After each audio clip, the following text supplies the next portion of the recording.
κοτοπουλάκια και τις πιπεριές αρχίζουν να σοτάρονται και αυτά μαζί. Το κοτοπουλάκι τσιρτσιρίζει. Προστίθενται και τα λαχανικά που κόπηκαν με φροντίδα, ανακατεύονται καλά και πρέπει να έχει ένα άρωμα αυτό. Σου έρχεται έτσι, Very nice. Ανέβηκε και η ψυχολογία μου μετά από αυτό το κοτοπουλάκι. Τέλεια.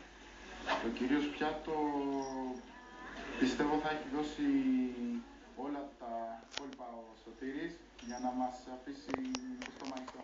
Τώρα θα πάρω τα υλικά για να φτιάξω τη σάλτσα από γιαούρτι. Εδώ σε θέλω καλλιτέχνη. Για να δούμε τι θα χρησιμοποιήσεις.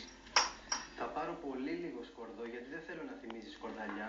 Η σκορδαλιά δεν φτιάχνεται με γιαούρτι, φτιάχνεται με μπαγιάτικο ψωμί. Θα βάλω λίγο λεμονάκι. Ενδιαφέρον. Τι άλλο θα πει? Θα ρίξω και λίγο άνηθο για τη μυρωδιά των ψιλοκόψεων. Του πάει ο άνθρωπος. Κάνει το γιαούρτι ανήθικο. Πω σκόνη τον έκανα. Δεν έχω και καλή σχέση με το γιαούρτι, ελπίζω να το έχει ανακατέψει με τη σάλτσα, κάπως να το φτιάξει έτσι ώστε να μην καταλάβουν τη γεύση του γιαουρτιού. Μουσταρτίτσα.